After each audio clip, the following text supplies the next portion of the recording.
نحمده ونصلي ونسلم على رسوله الكريم اما بعد فاعوذ بالله من الشيطان الرجيم بسم الله الرحمن الرحيم سورة أنزلناها وفرضناها وأنزلنا فيها آيات بينات لعلكم تذكرون۔ یہ ایک صورت ہے جو ہم نے نازل فرمائی اور ہم نے اس کے احکام فرض کیے اور ہم نے اس میں روشن آیتیں نازل فرمائی تاکہ تم نصیحت حاصل کرو۔ نور والے قرآن کا سورہ نور سے آج آغاز ہوا۔ سورہ نور یہ 18ویں پارے کی دوسری صورت ہے اور یہ سورہ نور مدینہ منورہ میں نازل ہوئی۔ اس صورت میں 9 رکوع اور 64 آیتیں آتی ہیں۔ اس صورت کا سورہ نور نام رکھنے کی وجہ، اس کو نور والی صورت کیوں کہتے ہیں، تو اس صورت کی آیت نمبر 35 اور 40 میں لفظ نور بکثرت اس کا ذکر کیا گیا، اس مناسبت سے اسے سورہ نور کہتے ہیں۔ سورہ نور کے بارے میں حدیث مبارکہ ہے کہ حضرت مجاہد رضی اللہ تعالیٰ عنہ فرماتے ہیں کہ نبی کریم صلی اللہ علیہ وسلم نے ارشاد فرمایا کہ تم اپنے مردوں کو سورہ مائدہ سکھاؤ اور اپنی عورتوں کو سورہ نور کی تعلیم دو، یعنی عورتوں کو سورہ نور سکھانی چاہیے۔ کیوں کہ اس سورہ نور میں عورتوں کے بارے میں بہت سی باتیں ذکر کی گئی کہ انہیں کیسے رہنا ہے گھر میں، اپنی شرمگاہوں کی، اپنی نگاہوں کی، اور جس طرح کے معاملات ان کے ساتھ ہیں اس کی پورے احکامات جو ہیں اس صورت میں ذکر کیے گئے۔ اسی طرح اس صورت کی جو پہلی آیت میں نے آپ کے سامنے تلاوت کی، اس میں اللہ رب العالمین نے سورہ نور کی ابتدا میں اللہ تعالیٰ نے حدود، حدیں، یعنی حد کی جمع حدود، اور ان کے مختلف احکام اللہ نے اس صورت کے ابتدا میں بیان فرمائے۔ اس صورت کے اختتام میں جب ہم جائیں گے تو وہاں اللہ تبارک و تعالیٰ نے توحید کے دلائل ذکر فرمائے۔ چنانچہ اس آیت کی پہلی آیت میں اللہ رب العالمین نے یہ ارشاد فرمایا کہ یہ ایک صورت ہے کہ جو ہم نے نازل فرمائی، اور ہم نے اس صورت میں جو موجود احکام ہیں وہ مسلمانوں پر فرض کیے ہیں اور ان پر عمل کرنا بندوں پر لازم کیا ہے، اور ہم نے اس میں ضروری احکام اور اپنی وحدانیت کے دلائل پر مشتمل روشن آیتیں نازل فرمائی ہیں تاکہ تم نصیحت حاصل کرو۔ اب یہ دیکھیے کتنی بڑی بات ہے کہ پہلی آیت میں اللہ تعالیٰ نے ارشاد فرما دیا کہ جو تم سنو گے، جو تمہیں بتایا جائے گا اس صورت میں، اسے دھیان سے سنو، کیونکہ یہ روشن آیتیں ہیں اور اللہ تعالیٰ نے اپنی وحدانیت کے اور ضروری احکام جو ہیں وہ اس صورت میں بیان کیے ہیں، تو تاکہ تم اس میں نصیحت حاصل کرو۔ اب سنیے آگے سے اللہ تعالیٰ دوسری آیت میں کیا ارشاد فرماتا ہے۔ فرمایا الزانیۃ والزانی فاجلدوا کل واحد منہما 100 جلدۃ ولا تأخذکم بہما رأفۃ فی دین اللہ ان کنتم تؤمنون باللہ والیوم الآخر ولیشہد عذابہما طائفۃ من المؤمنین۔ اور فرمایا کہ جو زنا کرنے والی عورت اور زنا کرنے والا مرد ہو تو ان میں سے ہر ایک کو 100 کوڑے لگاؤ، اور اگر تم اللہ اور آخرت کے دن پر ایمان رکھتے ہو تو تمہیں اللہ کے دین میں ان پر کوئی ترس نہ آئے، اور چاہیے کہ ان کی سزا کے وقت مسلمانوں کا ایک گروہ موجود ہو۔ اللہ رب العالمین نے زنا کرنے والے مرد اور عورت کے بارے میں جو ان کی حد ہے اس کو ذکر کیا، اور جو حد کو نافذ کرنے والے حکمران ہیں، جو حکام ہیں، ان سے اللہ نے خطاب فرمایا کہ جس مرد یا عورت سے زنا سرزد ہو تو اس کی حد یہ ہے کہ اسے 100 کوڑے لگائے جائیں۔ یاد رکھیے گا کہ حد ایک قسم کی سزا ہے جس کی مقدار جو ہے وہ شریعت کی جانب سے مقرر ہے، کوئی اس حد میں کمی بیشی نہیں کر سکتا، کوئی وقت کا حکمران کم زیادہ نہیں کر سکتا۔ حد وہ ہوتی ہے کہ جو اللہ رب العالمین نے مقرر کر دی، یہی حد ان کے اوپر لگے گی۔ وجہ کیا ہے حد سے؟ تو علماء نے فرمایا کہ اس سے مقصود لوگوں کو اس برے کام سے، اس گناہ کے کام سے باز رکھنا ہے کہ جس کی یہ سزا اللہ تعالیٰ نے بیان کی۔ یاد رکھیے گا کہ دو لوگ ہوتے ہیں، ایک ہوتا ہے محسن اور ایک ہوتا ہے غیر محسن۔ یہ بار بار یہ قرآن میں آئے گا۔ زنا کی حد آزاد غیر محسن کی ہے، کیونکہ آزاد محسن کا حکم یہ ہے کہ محسن اسے کہتے ہیں کہ جو شادی شدہ ہو اور مکلف ہو، مسلمان ہو اور نکاح صحیح کے ساتھ خواہ ایک ہی مرتبہ اپنی بیوی سے صحبت کر چکا ہو،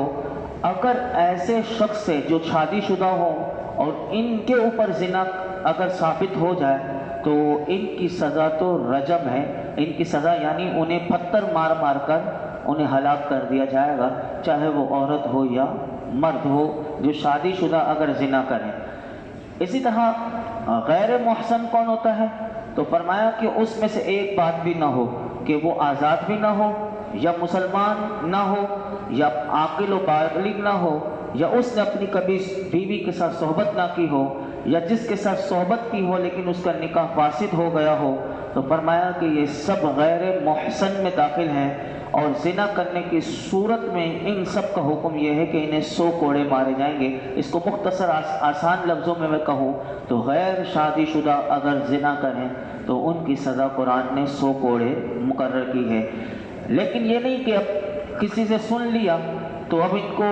شریعت نے یہ نظام دے دیا تو اب کوئی اگر نظام مصطفیٰ ہو تو فوراً پکڑا اور 100 کوڑے لگا دیے، یا پتہ چلا کہ انہوں نے زنا کیا تو پتھر مار کر رجم کر دیا، ایسا نہیں۔ لیکن ان کے لیے پورے شرعی احکام بھی ہیں، جیسے کہ میں آپ کے سامنے 3 شرعی مسئلے رکھتا ہوں کہ کوئی یہ نہ سمجھے کہ اللہ رب العالمین نے جو یہ حدیں بیان کی ہیں تو اس کے لیے پھر پورا ایک نظام بھی دیا ہے۔ مثلا نمبر 1، زنا کا اگر ثبوت پایا جائے تو وہ جس نے کہا کہ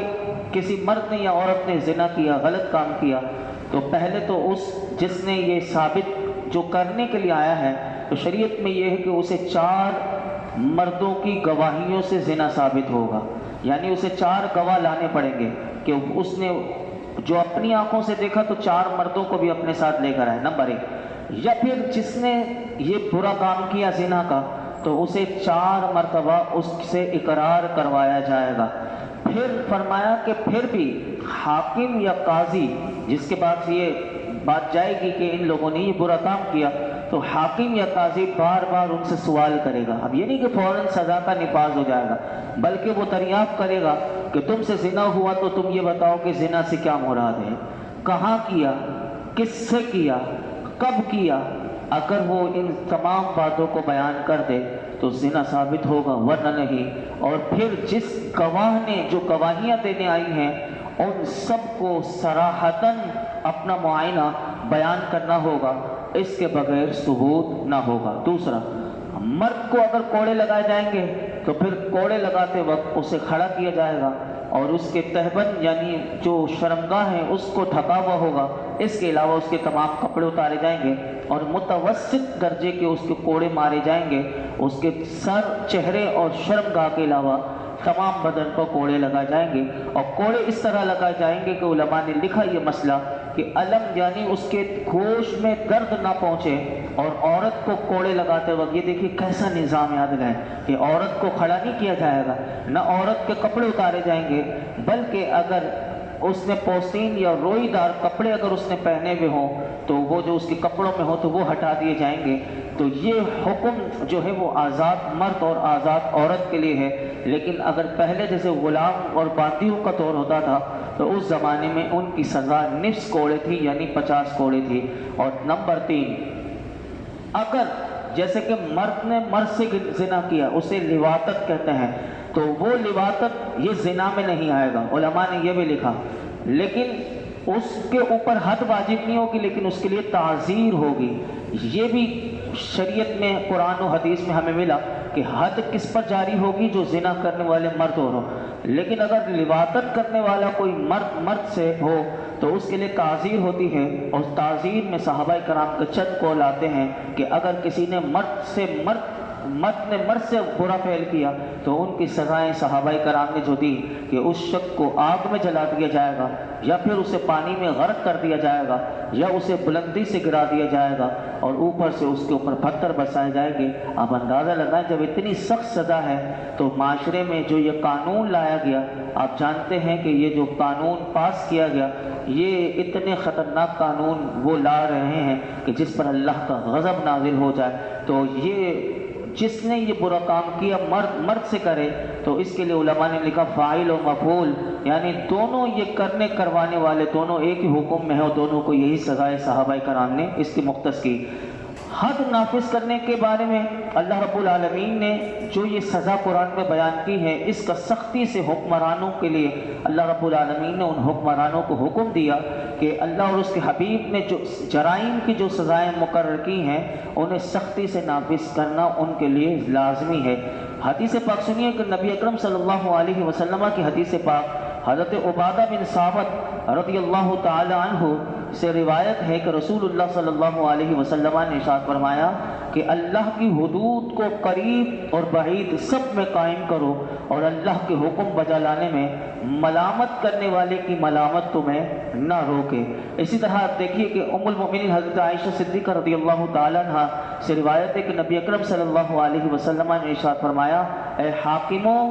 عزت داروں کی لغزشیں معاف کر دو۔ یعنی اب دیکھیے قرآن میرے آقا کس طرح بتا رہے ہیں کہ اگر عزت دار بڑا مالدار ہے، اگر ان سے کوئی معمولی غلطی ہو جائے تو ان کی لغزشوں کو معاف کر دو، لیکن جب ان کے اوپر حدود نافذ کرنے کا آ جائے تو اے حکمرانوں حضور فرماتے ہیں کہ ان کو تم معاف نہیں کر سکتے، کیونکہ ان حدود کو نافذ کرنے والا، ان کا حکم نازل کرنے والا اللہ رب العالمین کی ذات ہے۔ اور اسی طرح ہمارے آقا علیہ الصلوۃ والسلام کے دور میں کیا ہوا وہ ایک حدیث پاک میں آپ کے سامنے رکھتے ہوئے اپنی بات آگے بڑھاتا ہوں۔ ام المؤمنین سیدہ عائشہ صدیقہ طیبہ طاہرہ رضی اللہ تعالیٰ عنہ سے روایت ہے کہ ایک مخزومیہ عورت نے چوری کی تھی کہ جس کی وجہ سے وہ قریش کو فکر لاحق ہو گئی تھی کہ اس عورت کو کس طرح اس کے ہاتھ کٹنے سے بچا لیا جائے۔ تو انہوں نے آپس میں مشورہ کیا کہ اس کے بارے میں کون شخص حضور کے پاس جا کر سفارش کرے کہ حضور اسے معاف کر دیں۔ اس عورت نے چوری کی ہے لیکن اس سے ہاتھ نہ کٹے۔ تو پھر لوگوں نے کہا کہ حضرت اسامہ بن زید رضی اللہ تعالیٰ عنہ کے سوا کوئی رسول اللہ کا محبوب نہیں، یعنی اس وقت حضرت اسامہ بن زید جو تھے وہ رسول اللہ کے بڑے محبوب تھے۔ تو فرمایا کہ ان کو حضور کی بارگاہ میں بھیجیے۔ تو اس پر نبی اکرم صلی اللہ علیہ وسلم کی بارگاہ میں حضرت اسامہ بن زید کو بھیجا گیا تو آپ نے سفارش کی تو اس پر رسول اللہ صلی اللہ علیہ وسلم نے کیا ارشاد فرمایا سنیے کہ نبی اکرم صلی اللہ علیہ وسلم نے ارشاد فرمایا اے اسامہ تو حد کے بارے میں سفارش کرتا ہے۔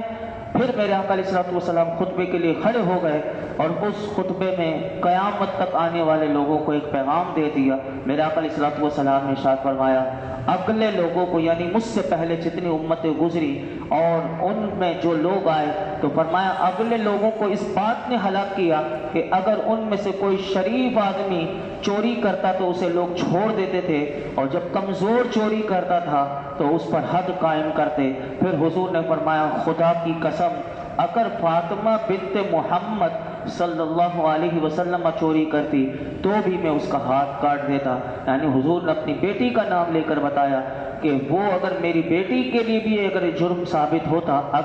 تو پھر میں اس کے بھی ہاتھ کاٹ دیتا۔ تو یہاں سے ان روایات اور اس آیت سے یہ علماء کہتے ہیں پتہ چلا کہ اقتدار کی مسندوں پر بیٹھنے والے ان تمام مسلمانوں کے لیے نصیحت ہے اور ان کے لیے پیغام ہے کہ جو اللہ کی حدوں کو قائم کرنے کے بجائے الٹا اس میں تبدیلیاں لاتے ہیں اور انگریزوں کی جوتیاں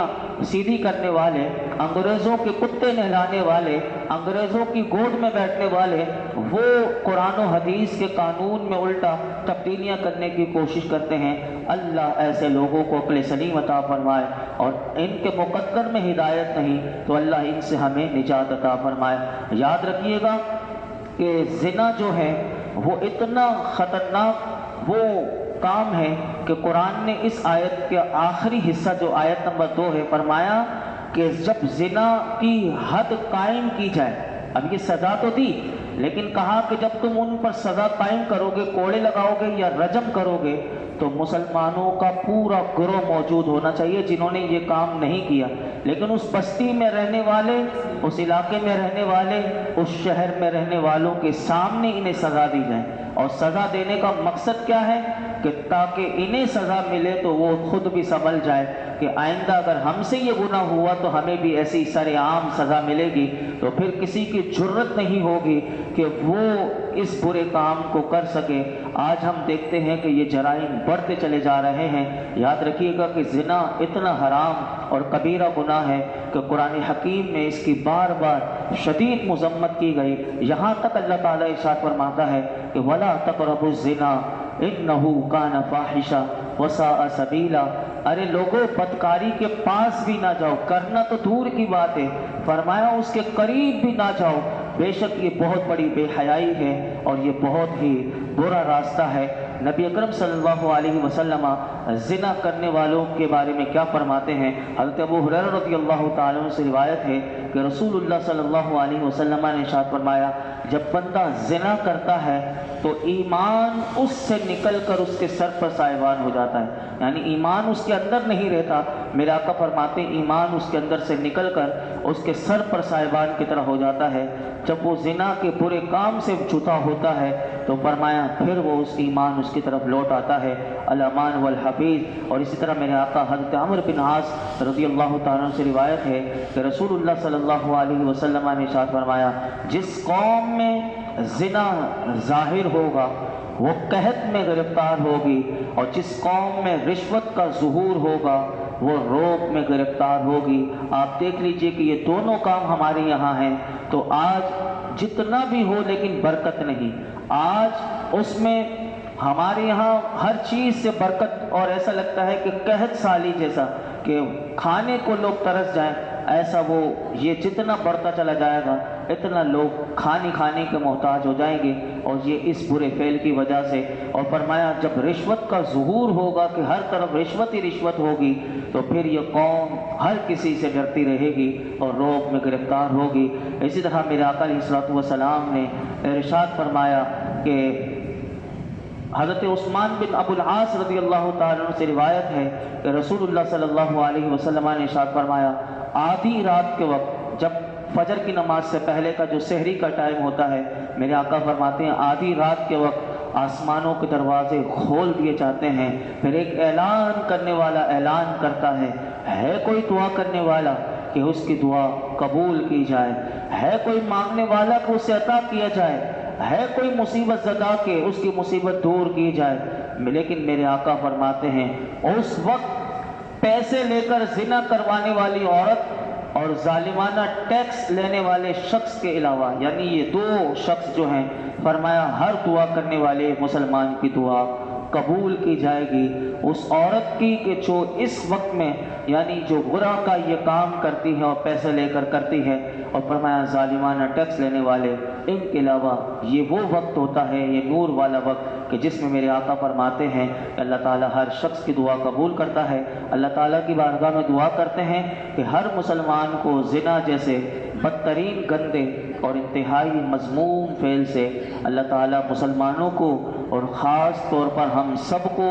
ہماری نسلوں کو، ہمارے گھر والوں کو اللہ اس برے گندے کام سے محفوظ فرمائے۔ وآخر دعوانا الحمدللہ رب العالمین، الحمدللہ رب العالمین، والصلاة والسلام علی سید الانبیاء والمرسلین وعلی آلہ واصحابہ اجمعین۔ یا اللہ پاک جو کچھ ہم نے سنا اس میں کوئی غلطی کوتاہی معاف فرما، نماز عشاء ادا کرنا اپنی بارگاہ میں قبول فرما، رب کریم قرآن حکیم کا فیضان عطا فرما۔ یا اللہ آج جو ہم نے سورہ نور کا آغاز کیا، رب کریم سورہ نور کا نور عطا کر دے، اللہ ہماری زندگیوں میں نور عطا کر دے، نور قرآن ہماری زندگیوں میں عطا کر دے، ہمیں باعمل بنا دے، بااخلاق بنا دے، باحیا بنا دے، ہر قسم کے گندے کام جو ہم سے ماضی میں ہو گئے اللہ ہم توبہ کرتے معاف کر دے۔ آئندہ زندگی کی جتنی سانسیں باقی ہیں اللہ ہمیں پاکیزہ زندگی عطا کر دے، پاکیزہ سوچ دے دے، پاکیزہ نگاہ دے دے، پاکیزہ گھرانہ عطا کر دے، ہم سب کے گھر والوں کو پاکیزہ بنا دے،